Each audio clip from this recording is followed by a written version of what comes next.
नमस्कार दोस्तों, RO test series 2023 की इस वीडियो में आप सभी का हार्दिक स्वागत है। उत्तर प्रदेश समीक्षा अधिकारी प्रारंभिक परीक्षा का टेस्ट सीरीज चल रहा है और आज हम देखेंगे टेस्ट नंबर 76 को। और आज के इस टेस्ट में हमने इतिहास के 30 महत्वपूर्ण प्रश्नों को शामिल किया है और सभी प्रश्न परीक्षा के दृष्टिकोण से बेहद महत्वपूर्ण है। तो आइए दोस्तों शुरुआत करते हैं आज के इस टेस्ट का। निम्नलिखित घटनाओं को नीचे दिए गए कूट के अनुसार काल क्रमानुसार में व्यवस्थित करें। तो 4 घटनाएं दी गई हैं। पहला है सूरत अधिवेशन, दूसरा है साबरमती आश्रम से दांडी तक की यात्रा, तीसरा है रोलेट एक्ट, चौथा है गांधी इरविन समझौता। आइए देखते हैं। सबसे पहले सूरत अधिवेशन दिया गया है। तो दोस्तों कांग्रेस का जो सूरत अधिवेशन था यह 1907 में अधिवेशन हुआ था, 1907 में। दूसरा है दांडी यात्रा, तो दोस्तों 1930 इसका डेट होगा 1930। तीसरा है रोलेट एक्ट 1919 में। चौथा है गांधी इरविन समझौता, तो दोस्तों यह 1931 को यह समझौता हुआ था। तो इन चारों में काल क्रमानुसार से जब व्यवस्थित करेंगे तो सबसे पहले होगा सूरत अधिवेशन 1907, उसके बाद है दोस्तों रोलेट एक्ट 1919, फिर है दांडी यात्रा 1930, फिर गांधी इरविन समझौता 1931। तो इस प्रश्न का सही जवाब होगा ऑप्शन नंबर बी, यानी कि पहले पहला, फिर तीसरा, फिर दूसरा, फिर चौथा। अगला प्रश्न है भारतीय राष्ट्रीय आंदोलन की निम्नलिखित घटनाओं के नीचे दिए गए कूट के अनुसार काल क्रमानुसार व्यवस्थित करें। फिर से काल क्रमानुसार व्यवस्थित करने के लिए कहा गया है। आइए देखते हैं। गांधी इरविन समझौता, तो दोस्तों पिछले प्रश्न में भी हमने देखा 1931 में गांधी इरविन समझौता हुआ। दूसरा है पूना समझौता, तो दोस्तों पूना समझौता यह 1932 में हुआ था। और परीक्षा में पूछा जाता है किसके किसके बीच हुआ था, तो गांधी जी और अंबेडकर के बीच में 1932 में पूना समझौता हुआ था। तीसरा है भारतीय राष्ट्रीय कांग्रेस का कराची अधिवेशन, तो दोस्तों जो कराची अधिवेशन हुआ था यह 29 मार्च 1931 को हुआ था। 29 मार्च 1931 में कराची अधिवेशन हुआ था। और चौथा है वैयक्तिक सत्याग्रह, तो व्यक्तिगत सत्याग्रह दोस्तों यह 1940 में हुआ था, 1940 में। तो इस प्रश्न का सही जवाब क्या होगा, आइए देखते हैं। सही जवाब होगा ऑप्शन नंबर ए, यानी कि पहले गांधी इरविन समझौता, फिर तीसरे नंबर पे यानी कराची अधिवेशन, फिर दूसरे नंबर पे है यानी पूना समझौता, और लास्ट में होगा वैयक्तिक सत्याग्रह। सही जवाब होगा ऑप्शन नंबर ए। अगला प्रश्न है भारत के बालू से मैं एक आंदोलन उत्पन्न करूंगा जो कांग्रेस से भी बड़ा होगा। तो दोस्तों यह कथन किसका है, किसने कहा था कि मैं भारत के बालू से ही एक ऐसा आंदोलन उत्पन्न करूंगा जो कि कांग्रेस से भी बड़ा होगा, तो महात्मा गांधी ने कहा था। सही जवाब होगा option number C, Mahatma Gandhi. आगे है महात्मा गांधी क्षणिक भूत की तरह धूल उड़ाते हैं, अस्तर नहीं उठाते। यह कथन किससे संबंधित है, तो दोस्तों यह किसने कहा था, तो भीमराव अंबेडकर ने कहा था। सही जवाब होगा option number A, Bhimrao Ambedkar. अगला प्रश्न है मिदनापुर जनपद के तामलुक में भारत छोड़ो आंदोलन के दौरान जो समानांतर सरकार स्थापित की गई थी उसका नाम क्या था दोस्तों, तो सही जवाब होगा जाति सरकार। भारत छोड़ो आंदोलन के समय समानांतर सरकार जो स्थापित की गई थी उसका नाम था जातीय सरकार, जो कि मिदनापुर जनपद में स्थापित किया गया था।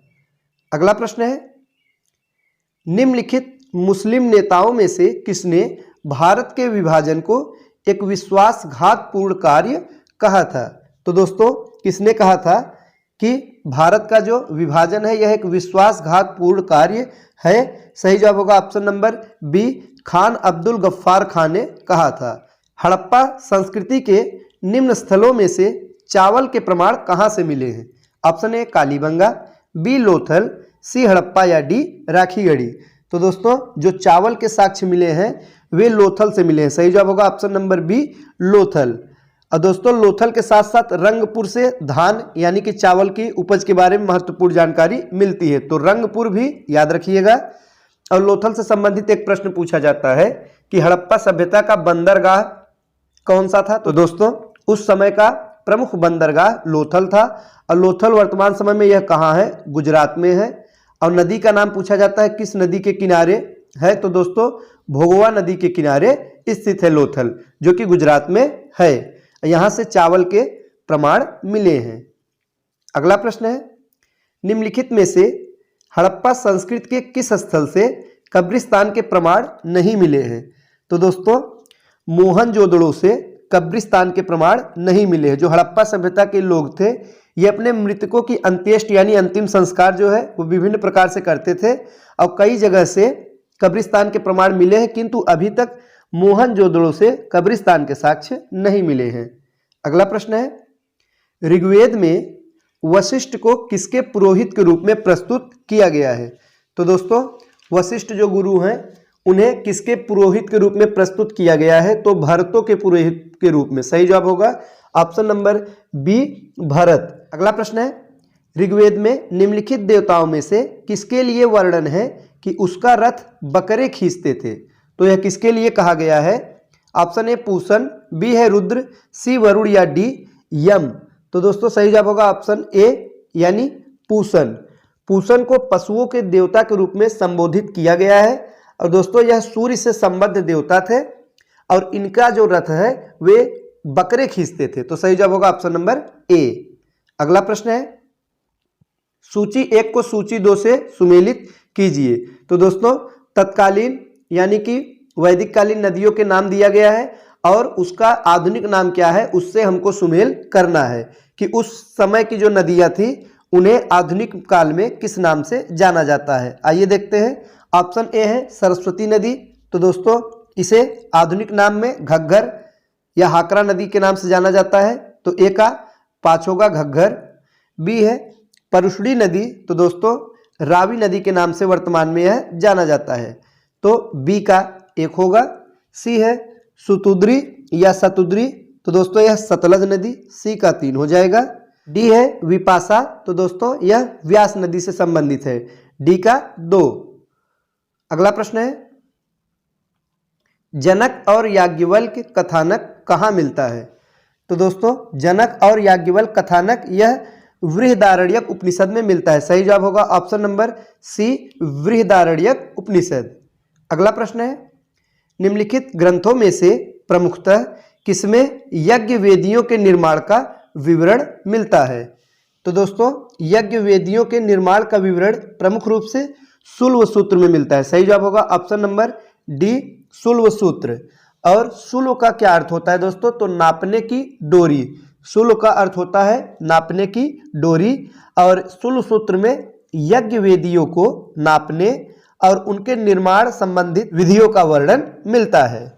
अगला प्रश्न है, बुद्ध ने किसकी इच्छा को ध्यान में रखकर स्त्रियों को संघ में प्रवेश की अनुमति दी थी? सही जवाब होगा option number D, Gautami Prajapati. दोस्तों वैशाली में प्रथम बार महिलाओं को भी संघ में प्रवेश करने की अनुमति प्रदान की गई थी और यह गौतम बुद्ध ने गौतमी प्रजापति की इच्छा को ध्यान में रखते हुए इसकी अनुमति दी थी।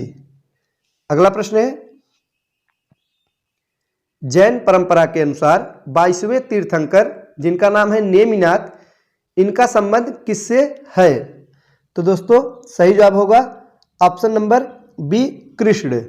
जैन धर्म के जो 22वें तीर्थंकर थे नेमिनाथ, इनको अरिष्ट नेमी के नाम से भी जाना जाता है। दोस्तों ये कृष्ण के समकालीन इनको बताया गया है। आगे है, पाशुपत संप्रदाय के प्रवर्तक लकुलिस कहाँ पैदा हुए थे? तो दोस्तों पाशुपत जो संप्रदाय है उसके प्रवर्तक हैं लकुलिस। तो इनसे संबंधित प्रश्न है कि ये कहाँ पैदा हुए थे? सही जवाब होगा ऑप्शन नंबर सी, गुजरात में। तो जो लकुलिस हैं ये गुजरात में पैदा हुए थे। अगला प्रश्न है, द्रोण एक माप था। तो दोस्तों द्रोण यह किसका माप था? तो आइए देखते हैं। इस प्रश्न का सही जवाब होगा ऑप्शन नंबर बी, अनाज के लिए। द्रोण जो है यह अनाज मापने की एक इकाई थी और प्राचीन काल में जो बाटों के रूप में प्रयोग होता था उसमें प्रस्थ, आढ़क, द्रोण और खारी प्रयुक्त होते थे जो कि क्रमशः बढ़ते हुए क्रम में थे। अगला प्रश्न है, ह्वेनसांग ने जिस कनिष्क विहार को देखा था वह कहाँ स्थित था? तो पेशावर में स्थित था। सही जवाब होगा ऑप्शन नंबर बी पेशावर। दोस्तों जो कनिष्क था कुषाण शासक था, एक प्रसिद्ध कुषाण शासक था, तो उसके शासनकाल में अनेक विहारों का निर्माण हुआ था। तो उसकी जो राजधानी थी पुरुषपुर, जिसको वर्तमान समय में पेशावर के नाम से जाना जाता है, तो वहां पे उसने 400 फीट ऊंचा विशाल स्तूप बनवाया था। तो कितना फीट था दोस्तों? 400 फीट ऊंचा एक विशाल स्तूप बनवाया था और जिसका वर्णन ह्वेनसांग ने किया है। अगला प्रश्न है, निम्नलिखित नाटकों में किसे शूद्रक ने लिखा था? तो शूद्रक द्वारा लिखित नाटक कौन सा है? मृच्छकटिकम है। सही जवाब होगा ऑप्शन नंबर ए मृच्छकटिकम। और दोस्तों मृच्छकटिकम में चारुदत्त नामक एक निर्धन ब्राह्मण और बसंत सेना नामक एक वैश्या की प्रणय कथा का वर्णन मिलता है। अगला प्रश्न है, पूर्व मध्यकालीन निम्नांकित सिक्कों में कौन मूल्य में सबसे छोटा था? तो 4 सिक्कों का नाम दिया गया, इसमें से सबसे छोटा सिक्का कौन सा था?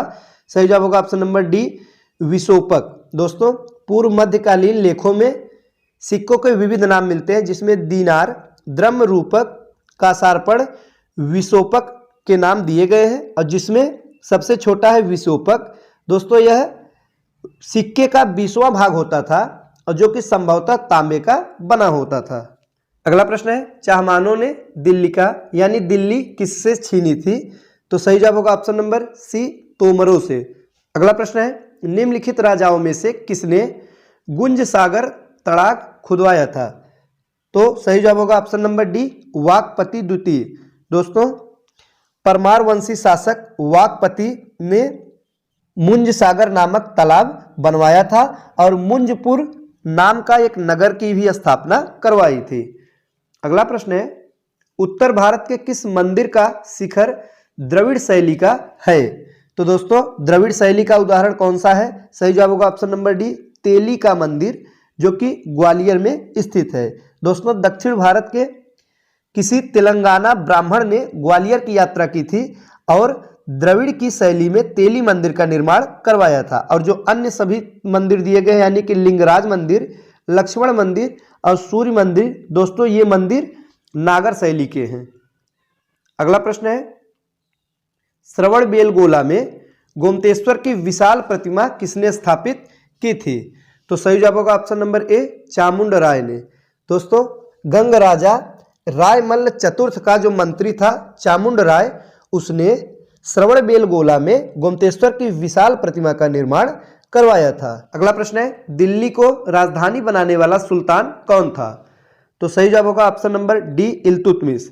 दोस्तों इल्तुतमिश ने लाहौर के स्थान पर दिल्ली को अपनी राजधानी बनाया था और उसने दिल्ली को सल्तनत के सम्मान के अनुकूल वैभवपूर्ण बनाया था और इसके साथ ही साथ कुतुब मीनार को पूरा भी इल्तुतमिश ने ही करवाया था। अगला प्रश्न है, प्रथम इल्बरी शासक कौन था? Option A Iltutmish, B Balban, C Qutubuddin Aibak या डी गयासुद्दीन तुगलक। सही जवाब होगा इल्तुतमिश। दोस्तों इल्तुतमिश यह इल्बारी तुर्क था और इस प्रकार से वह प्रथम इल्बरी शासक या इल्बारी शासक था। अगला प्रश्न है, टंकों पर टकसाल का नाम अंकित करने की प्रथा का प्रारंभ किसने किया था? तो यह कार्य भी इल्तुतमिश के द्वारा किया गया था। तो सही जवाब होगा ऑप्शन नंबर सी इल्तुतमिश। यह एक पहला तुर्क सुल्तान था जिसने शुद्ध अरबी के सिक्के चलवाए थे। और दोस्तों इल्तुतमिश द्वारा 2 प्रमुख सिक्कों का जिक्र किया गया है, नाम याद रखिएगा, चांदी का टंका और तांबे का जीतल इल्तुतमिश ने ही प्रारंभ करवाए थे और इसी ने टकसाल का नाम लिखने की परंपरा को भारत में प्रचलित किया था। अगला है, सुल्तान इल्तुतमिश के शासनकाल में न्याय चाहने वाले व्यक्ति को पहनना पड़ता था। ऑप्शन ए है काला वस्त्र, बी लाल वस्त्र, सी श्वेत वस्त्र या डी हरा वस्त्र।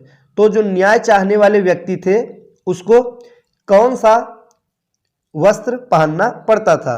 तो लाल वस्त्र। दोस्तों लाल रंग के कपड़े पहनना पड़ता था। इल्तुतमिश के शासनकाल में जो न्याय चाहते थे उन्हें लाल वस्त्र पहनना पड़ता था। तो दोस्तों ये थे आज के महत्वपूर्ण प्रश्न। मिलते हैं अगले वीडियो में कुछ नए प्रश्नों के साथ। तब तक के लिए नमस्कार।